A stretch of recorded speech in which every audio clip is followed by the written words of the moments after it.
తెలంగాణలో అధికార పగ్గాలు చేతబట్టిన కాంగ్రెస్ పార్టీ ఫుల్ జోష్లోకి వచ్చింది. హస్తం ప్రభుత్వం ఏర్పడగానే సీఎం రేవంత్ రెడ్డి దూకుడు పెంచారు. ప్రభుత్వం ఏర్పడి సీఎంగా రేవంత్ రెడ్డి బాధ్యతలు చేపట్టిన వెంటనే నామినేటెడ్ పోస్టుల్లో కొనసాగుతున్న 54 మంది బీఆర్ఎస్ నేతల పదవులను రద్దు చేస్తూ టీ సర్కార్ జీవో జారీ చేసింది. ఈ నేపథ్యంలో ఖాళీగా ఉన్న నామినేటెడ్ పోస్టుల్ని దక్కించుకునేందుకు కాంగ్రెస్ నాయకులు తీవ్ర ప్రయత్నాలు చేస్తున్నారు. రాష్ట్రంలో 50కి పైగా నామినేటెడ్ పోస్టులను జనవరి తొలి వారంలో ప్రభుత్వం భర్తీ చేయనుంది. ముఖ్యమంత్రి, ఏఐసీసీ నాయకులు ఇప్పటికే కసరత్తు ప్రారంభించారు. అసెంబ్లీ ఎన్నికల్లో టికెట్లు త్యాగం చేసిన వారు, పార్టీ గెలుపు కోసం కృషికి చేసిన వారు నేతలకు పెద్దపీట వేయనున్నారు. అదే సమయంలో సామాజిక సమీకరణాలను పరిగణలోకి తీసుకుంటారని తెలుస్తుంది. కాంగ్రెస్ అధినేత మల్లికార్జున్ ఖర్గేతో సీఎం రేవంత్ రెడ్డి, ఉప ముఖ్యమంత్రి బట్టి విక్రమార్క నామినేటెడ్ పదవుల భర్తీపై చర్చించారని పార్టీ వర్గాలు తెలిపాయి. కొత్త ఏడాదిలో నామినేటెడ్ పదవుల భర్తీకి తెరలేవనుంది. పార్టీ కోసం పనిచేసిన నేతలు, అసెంబ్లీ సీట్లు త్యాగం చేసిన నాయకులు పదవుల కోసం ఎదురుచూస్తున్నారు. లోక్సభ ఎన్నికలు సమీపిస్తున్న వేళ పదవుల భర్తీ ద్వారా ఎమ్మెల్యేల ప్రాతినిధ్యం లేని చోట పార్టీని బలోపేతం చేసేందుకు కాంగ్రెస్ యోచిస్తుంది. నామినేటెడ్ పోస్టుల భర్తీపై ముఖ్యమంత్రి రేవంత్ రెడ్డి దృష్టి సారించారు. పార్టీలోని అన్ని విభాగాల నుంచి జాబితా తెప్పించుకున్నట్లు తెలుస్తుంది. ఎన్నికల సమయంలో ఎవరెవరికి హామీలు ఇచ్చారో మదింపు చేస్తున్నారు.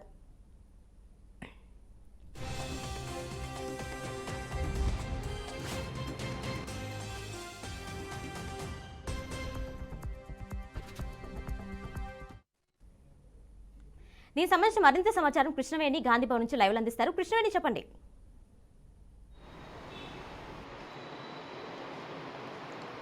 కిరణ్మయ్, ఎమ్మెల్సీ ఎన్నికలు సమీపిస్తున్న నేపథ్యంలో కూడా ఇప్పుడు అందరి దృష్టి ఎమ్మెల్సీ స్థానాలపైనే ఉందని చెప్పొచ్చు. ఎప్పుడైతే అసెంబ్లీ ఎన్నికలు అప్పుడు మాట ఇచ్చిన వాళ్ళు ఉన్నారు, పార్టీలో క్షేత్రస్థాయి నుంచి పనిచేసిన వాళ్ళు ఉన్నారు, వీళ్ళందరూ ఇప్పుడు ఎమ్మెల్సీ స్థానాల వైపు చూస్తున్న పరిస్థితులు అయితే కనిపిస్తున్నాయి. ఓవరాల్గా చూసుకున్నట్లయితే గత ప్రభుత్వంలో మనం బీఆర్ఎస్ ప్రభుత్వం ఉన్నప్పుడు చూడొచ్చు, దాసు శ్రవణ్, కె సత్యనారాయణ లాంటి వాళ్ళను కూడా గవర్నర్ కోటాలో వాళ్లకు పేర్లను కూడా అటు బీఆర్ఎస్ ప్రభుత్వం గతంలో కూడా వాళ్ళను ఆఫర్ చేసింది. దీనికి గవర్నర్ తమిళసై వీళ్ళని రిజెక్ట్ చేశారు. ఎందుకంటే ఖచ్చితంగా వీళ్ళకి పొలిటికల్ బ్యాక్గ్రౌండ్ ఉంది, వీళ్ళు సేవారంగం కిందకి ఎలా వస్తారు, రాజకీయాలు అనేవి సేవల కిందకి రావు అని కూడా ఆమె రిజెక్ట్ చేసిన పరిస్థితులు అయితే కనిపించాయి.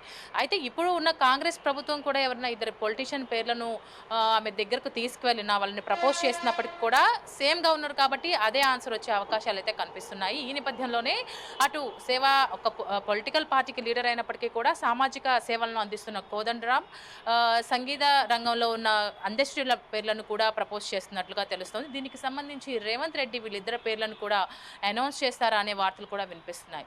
ఓవరాల్గా చూసుకున్నట్లయితే అసెంబ్లీ ఎన్నికల్లో బాహాటంగానే కోదండరాం చెప్పారు కాంగ్రెస్కు మద్దతు ఇస్తున్నామని. అప్పుడు అధిష్టానం కోదండరాంకి మాట ఇవ్వడం జరిగింది. ఖచ్చితంగా తెలంగాణలో కాంగ్రెస్ అధికారంలోకి వస్తే గౌరవప్రదంగా ఆయనకు ఒక పదవిని ఇస్తామని కూడా చెప్పారు. అది టీజేఎస్ పార్టీకి ఆఫర్ చేసిన పరిస్థితులు అయితే మనం చూసాం. ఈ నేపథ్యంలోనే కోదండరాంకు ఇటు సీట్ల విషయంలో కావచ్చు, ఆయన్ను సలహాదారునిగా కావచ్చు, ఇటు రాజ్యసభ సభ్యుడిగా కావచ్చు, ఎమ్మెల్సీ స్థానాలకు కావచ్చు తీసుకునే అవకాశాలు కనిపిస్తున్నాయని చెప్పవచ్చు. అయితే రాజ్యసభ సీటుకు అటు సిడబ్ల్యూసీ నుంచి వంశీచంద్ర రెడ్డి పోటీలో ఉన్నారు. ప్రణాళిక సంఘానికి ఆల్రెడీ రేవంత్ రెడ్డికి అత్యంత సన్నిహితుడైన వేం నరేందర్ రెడ్డితో పాటు కొందరు వీటికి పోటీలు పడుతున్నారు. కాబట్టి ఖచ్చితంగా గవర్నర్ కోటాలో ఎమ్మెల్సీ స్థానాన్ని ఈయన కోదండరాం దక్కించుకుంటారనే వార్తలు కూడా వినిపిస్తున్నాయి.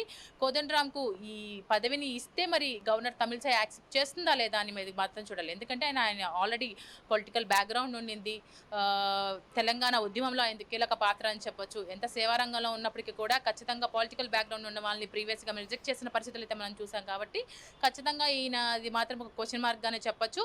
ఒకవేళ అది రాకపోతే ఇటు అధిష్టానం కానీ రేవంత్ రెడ్డి కానీ ఇటు కోదండరాంకు ఎలాంటి పదవి ఇస్తుంది అనేది మాత్రం వేచి చూడాలి.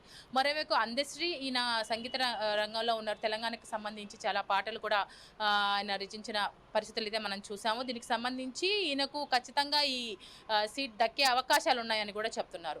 మరొక వైపు లోక్సభ ఎన్నికలు అయితే సమీపిస్తున్నాయి. ఇప్పుడు ఖచ్చితంగా ఎమ్మెల్సీ స్థానాల భర్తీ అనేది ఒక కీలకంగా మారిందని చెప్పొచ్చు.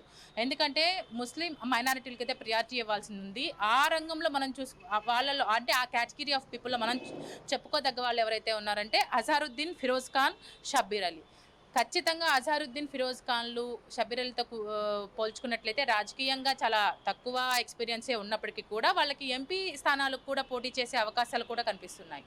అటు అజారుద్దీన్ వచ్చేసి సికింద్రాబాద్ ఎంపీగా పోటీ చేస్తారనే వార్తలు కూడా వినిపిస్తున్న నేపథ్యంలో ఇటు ఫిరోజ్ ఖాన్ వచ్చేసి చాలా వీళ్ళిద్దరు ఇటు షబ్బీర్ అలీతో పోల్చుకుంటే చాలా చిన్న వయసు కాబట్టి వీళ్ళకి ఇంకా రాజకీయ భవిష్యత్తు ఉంది.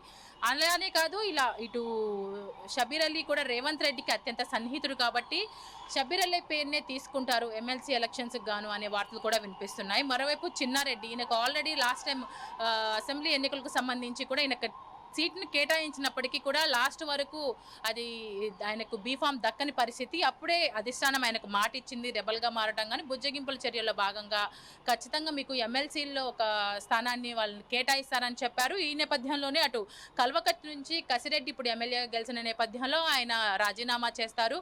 స్థానికులకు అవకాశం దక్కే అవకాశాలు ఉన్నాయి కాబట్టి, ఎందుకంటే స్థానిక అక్కడ సంపత్ కుమార్తో పాటు ఈయన చిన్నారెడ్డికి అవకాశాలు ఉంటాయి. ఎందుకంటే అక్కడ ఖచ్చితంగా లోకల్ వాళ్ళని కూడా ఎంకరేజ్ చేసే పరిస్థితులు అయితే కనిపిస్తున్నాయి. మరొక వైపు అద్దంకి దయాకర్ ఖచ్చితంగా రేవంత్ రెడ్డి ఈయనకు మాట ఇచ్చారు.